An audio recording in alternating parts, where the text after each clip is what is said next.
Welcome back to the programme. It's good to have you here with us. US forces have left Manbij in northern Syria after state media reported the Syrian army had entered the town. It comes as Turkey reiterates its stance that it's fighting a terrorist organisation there. Our President Recep Tayyip Erdogan has said he aims to capture a border area spanning from the city of Manbij to the Iraqi border, and that 1,000 square kilometres has already been taken. But a Turkish push has triggered widespread condemnation. The United States has called for a ceasefire, while EU countries have moved to broaden an arms sale embargo. Well, joining me now live from Istanbul is AK Party Deputy Chairman of Human Rights, Harun Armagan. Thanks for taking time to speak to us here on the programme. There's been, as we mentioned there, the US sanctions, and several EU states have now moved to block arms sales, as well as international condemnation. You seem increasingly isolated.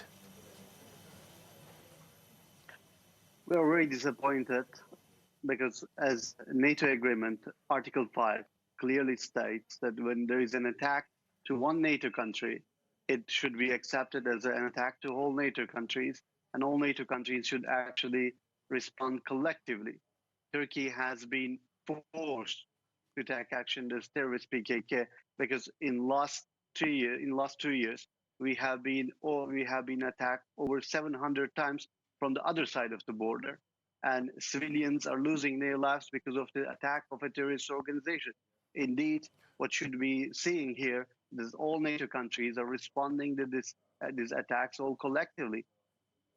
Well, we've heard from the NATO Secretary General Jens Stoltenberg, who's admitted that there are genuine security concerns, but yet you've launched this action, seemingly unilaterally, without the backing of any of your NATO allies.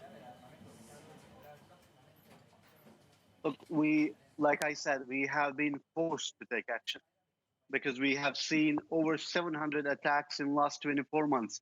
Where on earth in any country would let that to happen? As a country, we have the responsibility to protect our civilians, our citizens, and our borders. And also, let's not forget one thing. The borders of Turkey are not only borders of Turkey, but borders of NATO. We are defending NATO borders here. So why have you not, let me ask you that question again, why have you not then sought the backing or the support of your NATO allies? This is the problem we have been stating from the beginning of the Syrian war.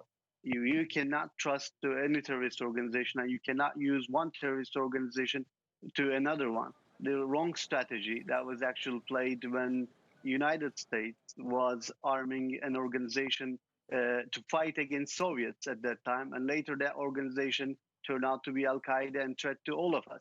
Let's be clear and let's be honest. If we are being selective to terrorist organizations, we will not win our fight against terror. We should fight against PYD, YPG, and PKK like how we are fighting against ISIS. Okay. Well, you talk about clearness and being honest. Perhaps you can clear up some confusion. At least for me, I read an article from President Erdogan in the Wall Street Journal today saying that this attack, or if I would call it that, this attack and incursion into northern Syria is aimed at clearing out the area of PKK fighters, but yet, really, it seems to be directed towards the Syrian Defense Forces, who were the erstwhile allies of the United States. So how do you account for that? Look, like I said, when we are fighting against terror, like President Erdogan clearly stated today, we're fighting against terrorist PKK, and the PKK is not a terrorist organization in the eye of Turkish government. It's also a terrorist organization in the eye of NATO and EU countries. And like I said, we cannot be selective in our fight against terror. And let me give you a very specific example. In 2017, in Raqqa, BBC broadcasting channel actually cleared out, uncovered a secret deal between PYD and PKK and ISIS. PKK fighters in Syria, they let ISIS fighters to leave the city Raqqa. These are the two terrorist organizations that sometimes cooperate when their interests match, and they fight when their interests conflict. This is why we cannot trust both of these organizations. Okay, so let me just ask you that, because there seems to be some confusion here. Who exactly are you targeting in northern Syria? Terrorist PKK. Okay, and not the Syrian Defense Forces? No, absolutely. If anyone who knows about the region and who studies about this terrorist organization, terrorist PKK, they have this tactic. They use different names. They always have different names in different areas to create confusion. But one thing is clear: they are under the same commander and they are the same terrorist organization. I'm not only one actually saying this. American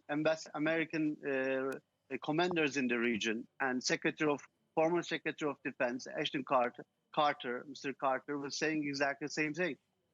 They are all same terrorist organization. Well, it seems that we're not going to agree on the definitions or criteria for perhaps the terrorist organisation then. No, but let me ask you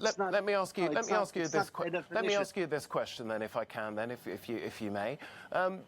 One thing which is clear, the consequence of this, which has been widely reported, if only by our own organisation, is that there is a real humanitarian concern which has erupted here, where we've had hundreds, perhaps thousands of former ISIS fighters who've broken out of prison, as well as their families as well, who were being looked after securely by Kurdish forces. No, absolutely not. Let's not forget one thing. If there is one country in Syria that takes responsibility for those civilians, it's Turkey. We have accepted almost 4 million refugees, and 15% of them are actually ethnic Kurdish Syrians who escaped from the PYD, ISIS, PKK, and the regime. So Turkey has absolutely clear and the strongest country on the ground when it comes to humanitarian aid to civilians and protection to civilians.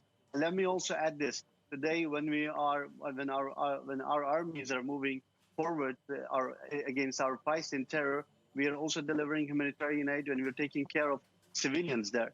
We are the aim of this whole operation to clear out the terrorist corridor in our borders, and at the same time create a security zone, a safe zone for civilians. And the whole aim of this operation actually create a safe zone for civilians inside Syria.